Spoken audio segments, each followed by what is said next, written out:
Hey, don't forget that today is my father's memorial service.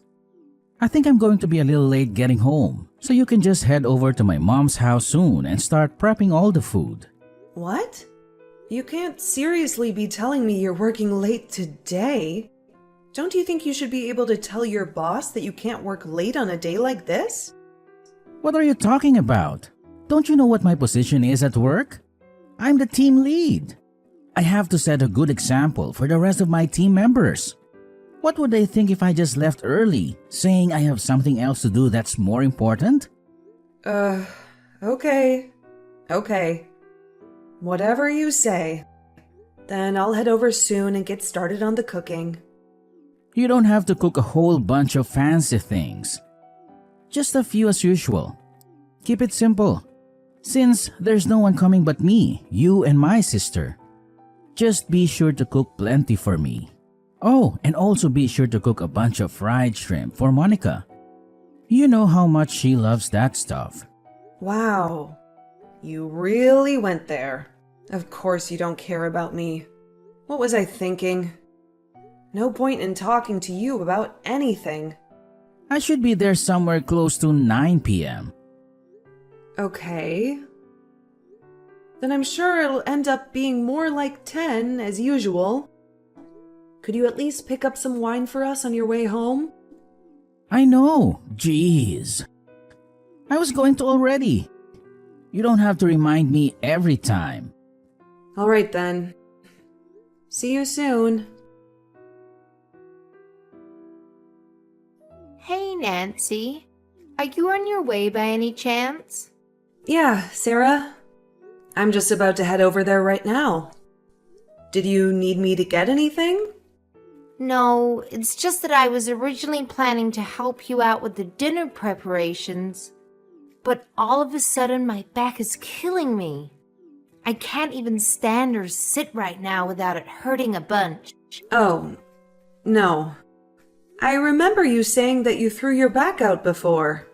It was a slipped disc, right? Do you think you may have rendered it? I hate to say it, but yeah, I think so. It's frustrating too because I had my slipped disc treated by a specialist doctor. Let's just say it wasn't cheap. But I guess it's not getting better. I really hate to ask you this, but do you think maybe you could take care of dinner? You mean you want me to cook everything by myself? Yes. Is that alright? I don't know what to do. I feel like this happens so often. I'm sorry. What should I do? No. Don't worry about it. I'll take care of everything. I've gotten better at cooking, and I actually enjoy doing it. So, no worries at all. I'll hurry over and start making the food. You can just lie down in your bed and rest. Would that be alright? Oh my gosh. Thank you, Nancy. I'm so lucky to have you as my daughter-in-law. Of course. It's my pleasure. I'll be there soon. Hey, David? There is something I wanted to ask you about. Do you have a sec? What is it? Can't it wait? Now's not the best time. I'm crazy busy with work at the moment. Come on. You're not that busy. If you were really that busy, you wouldn't be replying to my messages right away now, would you? You just don't want to bother talking to me. Well, looky here. You know me all too well. All right then, what is it? Well, I'm not sure. But it just seems to me like your mom is always getting sick or feeling unwell whenever the holidays or family gatherings roll around. I mean, am I the only one who's noticed? What are you trying to say? Nothing. I mean, I didn't even notice it before. But I thought long and hard recently and realized it was true. Every New Year or Thanksgiving or Christmas, And at your father's memorial service this year, too. Your mom always says her back is hurting, or she is sick, or that her arms are numb or something. And she just ends up laying around in her bed not doing anything. And what exactly is it that you are trying to get at? Nothing at all.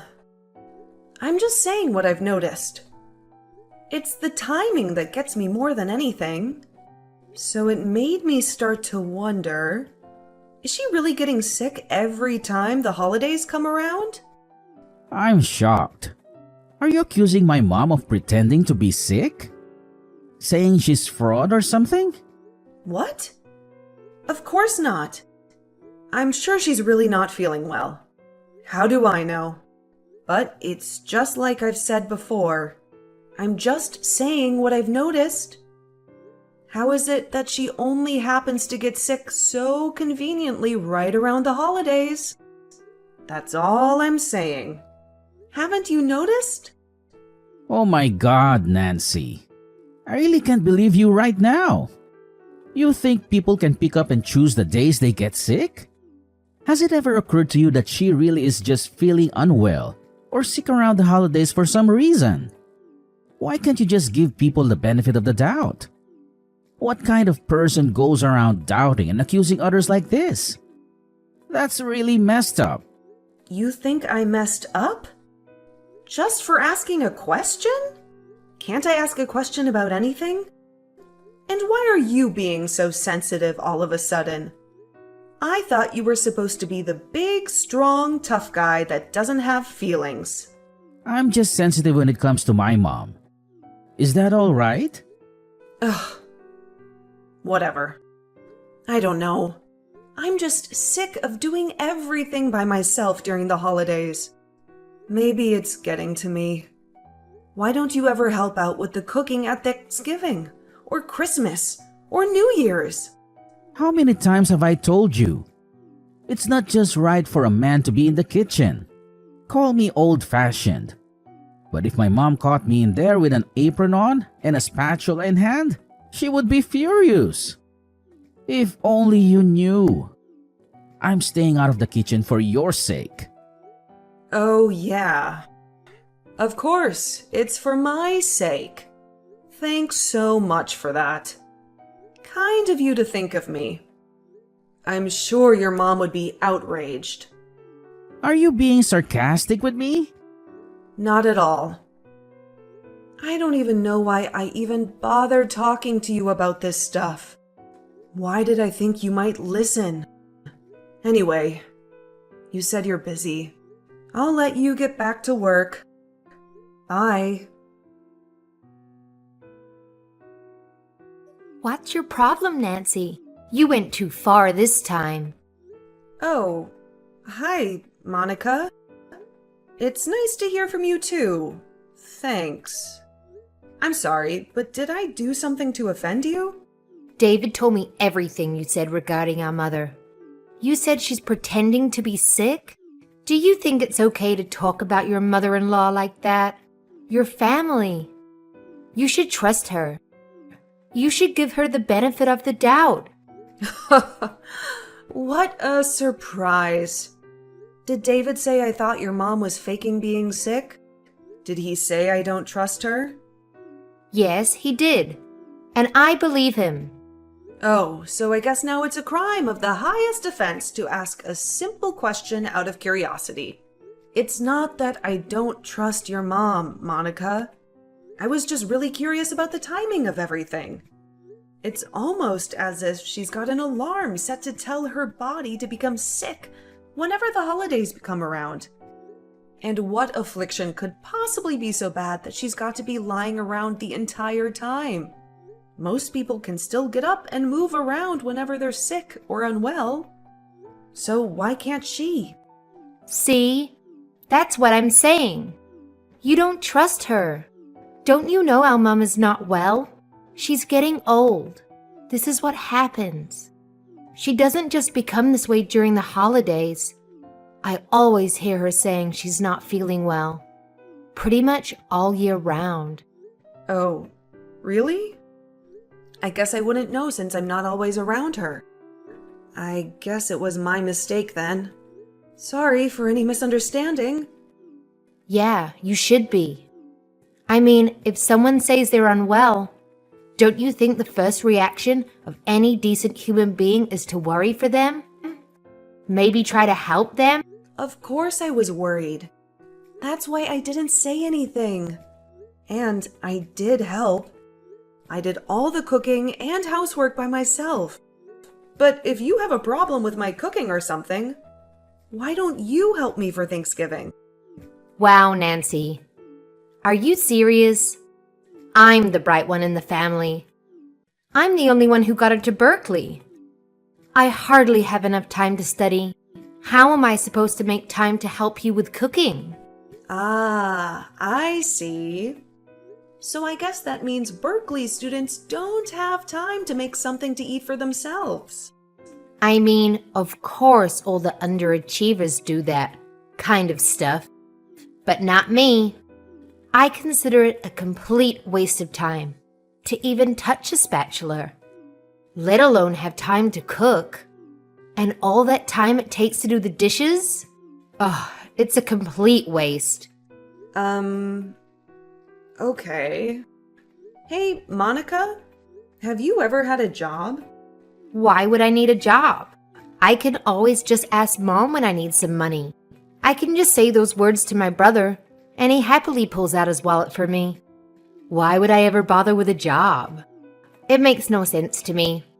If I did have the time for a job, I'd be better off using that time to study more. Right. Yeah, I guess that makes sense. How were your grades last semester, by the way? My grades? Why do you care? Oh, no. I'm just wondering how good you do in school with all that studying.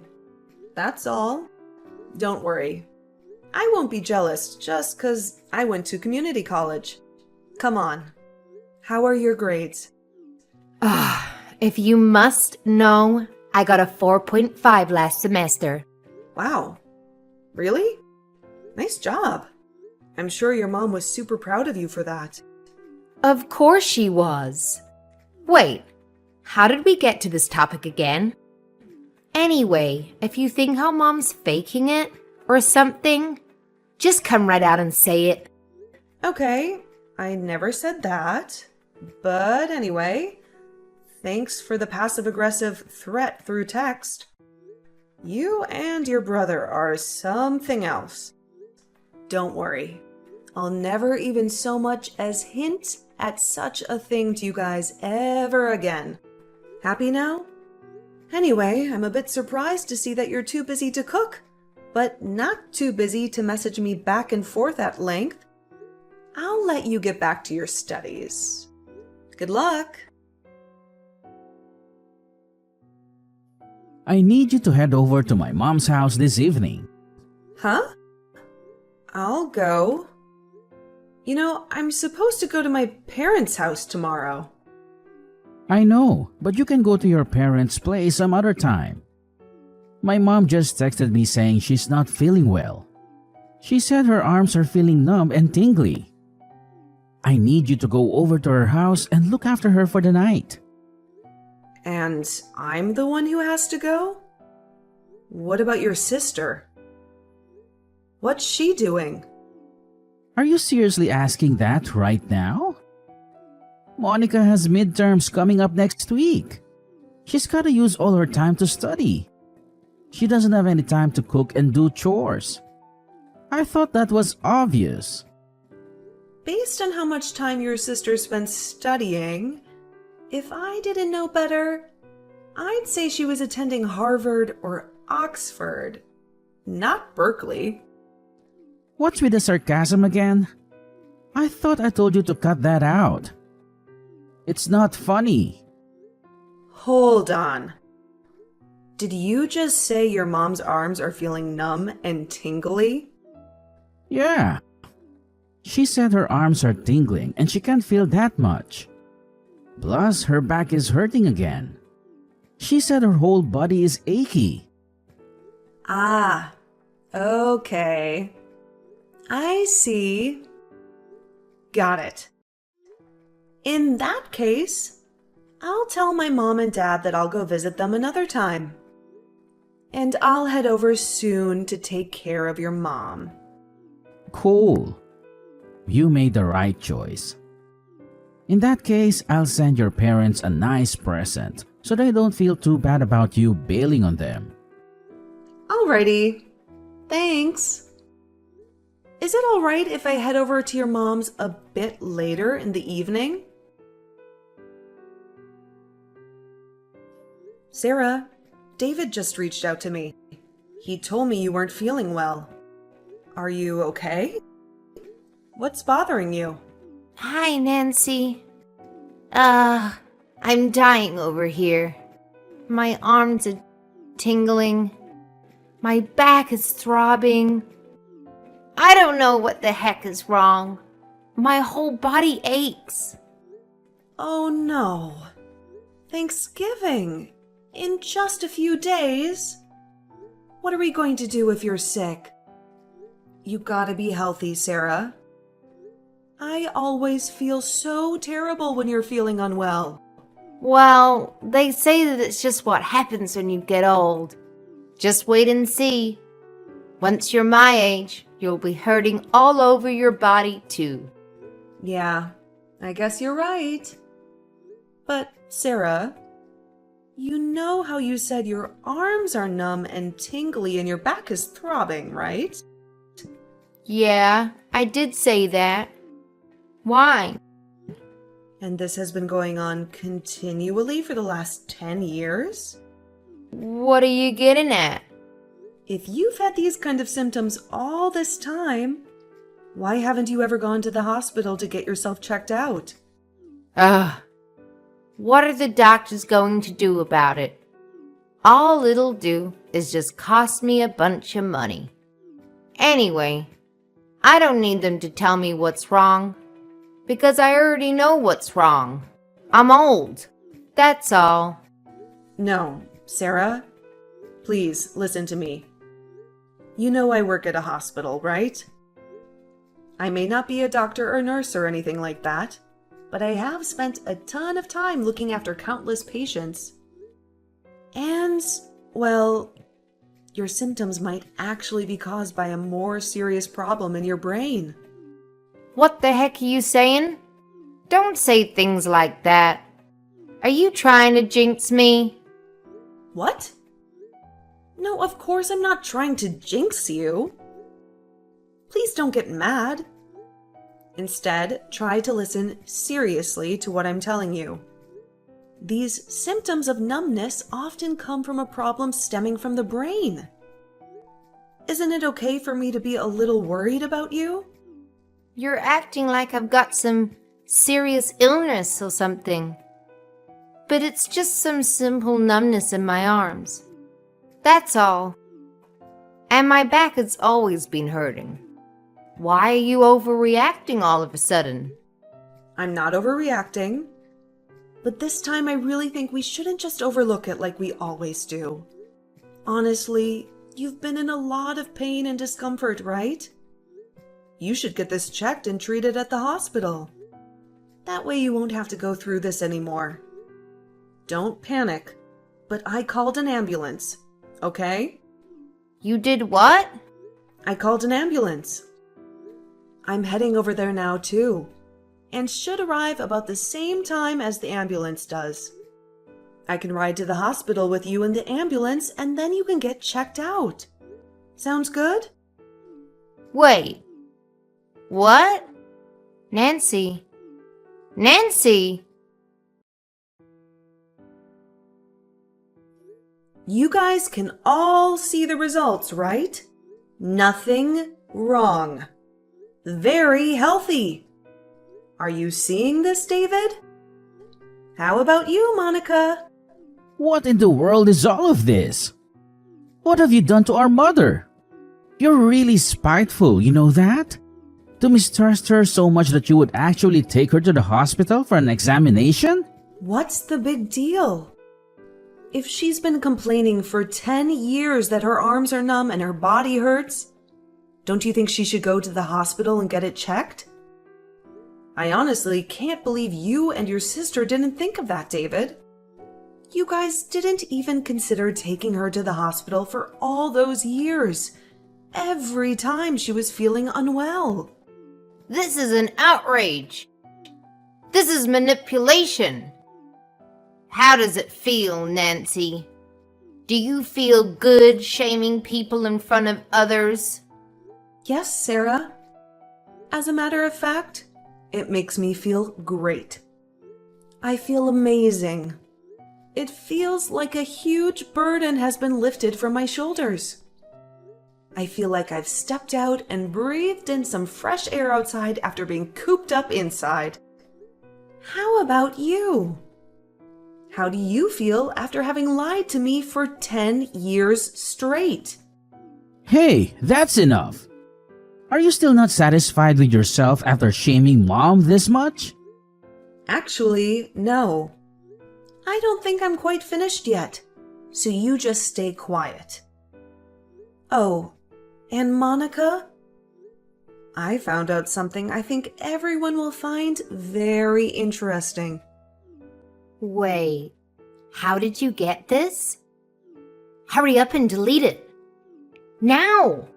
What? Monica, I thought you said you were at the top of your class. You showed me your report card and everything. A 4.5. And now? Are these the actual grades that I am seeing? No, Mom. Of course not. Yeah, they are. I took the liberty of checking her computer that she left open and unlocked. She had Photoshop open on her computer. Technology is crazy these days, isn't it? You can change your report card in an instant with things like Photoshop. Your daughter is quite the piece of work, Sarah. Oh, and Monica? You're in the same class as Irene, right? What? How do you know about Irene? She's my good friend's younger sister. Turns out she goes to Berkeley too. Who'd have thought you weren't the only bright one in the world? Anyway, I told Irene what you've been up to. Changing your grades and whatnot. She was stunned. Are you insane? Have you gone crazy? Do you get some sick satisfaction from all of this? How much more are you going to humiliate us before you've had enough? You know what I think it is? After taking care of all the housework by myself during the holidays for the last 10 years, I grew resentful. At first I thought, Sarah must be really unwell. Monica must be really busy. But the more time passed, I started to become bitter. I'm a person too, you know. And no matter how much I tried to do the right thing, it just kept getting worse and worse. And finally, it dawned on me. You guys have been taking advantage of me this whole time. So why should I keep sacrificing to help this family? So last, but certainly not least, to the big successful man of the house. Hey, David? I know how much you love bragging to everyone about your perfect life.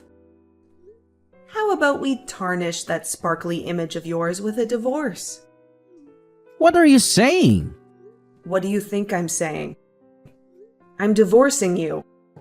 Wasn't that obvious? I thought you were a smart guy. Oh no! What have I done? Nancy! I'm so sorry. I realize now that I've been doing terrible things to you over the past 10 years. I guess I just wanted to take a break from all the housework for once. So when I finally got a daughter-in-law, I thought it would be my chance to finally relax a bit, kick my feet up. But I had no idea it would hurt you this much. And it's too late for apologies now, Sarah. You should have apologized before, or back when, I might have accepted it. But not anymore. The train has left the station. And there's one thing I'm sure of. I don't want to be a part of this family anymore. I hope the three of you live a happy life together, Sarah. You and your proud, selfish son, Andrew, lie to Berkeley students about a daughter. Who knows? Maybe you guys can try tricking someone else instead of me. But, come to think of it, I doubt anyone out there would be dumb enough to fall for your tricks right away. Anyway, I'm gonna leave now. As I was doing all the housekeeping, the cooking, and the cleaning by myself for those long 10 years, there were plenty of times I had doubts and suspicions. Why wouldn't I? But, like my husband was saying, I just thought, yeah, who knows? Maybe she really is sick. Who am I to say? But at the same time, when it kept going on, I couldn't help but think, at this rate, I'll be living like a servant for the rest of my life. In the end, I did get divorced from my husband. But it's nothing to be sad about. I'm getting plenty of alimony each month. I think, all things considered, I'm most grateful about the fact that we didn't have any kids together. That would have made things much more complicated and unfortunate. As for my ex-husband, he realized his mistakes all too late. It was hilarious. He ended up coming to see me at my parents' house, and he was crying and pleading like a baby for me to take him back. But my dad really railed into him and gave him a piece of his mind. My mom came in and showered him with all kinds of curses and insults, vowing that she would call the cops and get me a restraining order if he didn't leave. Ultimately, his hopes of ever repairing our shattered marriage were equally dashed. And after that day, he never once came back. Oh, and his sister, Monica. When she was exposed for the great liar she was, her pride in being a Berkeley student was broken. Without a single ounce of confidence left in herself, she ended up dropping out. Damn, big surprise. Now she is unemployed and living with her mom and her brother. As for me, I've never been better. I've been staying busy at work. These days, I'm helping my mom with her shop. I have also met a new man. We've been dating for a while now, and I finally feel like I'm experiencing true love. It feels like this love I'm receiving now is the kind of reward for those 10 long years of suffering. I still have a long life to live, so I'm ready to put my best foot forward and stay positive about the future without resenting the past. In fact, I'm choosing to learn from the past. I'm not going to be a pushover or a fool. From now on, I'm going to live proudly with my head held high.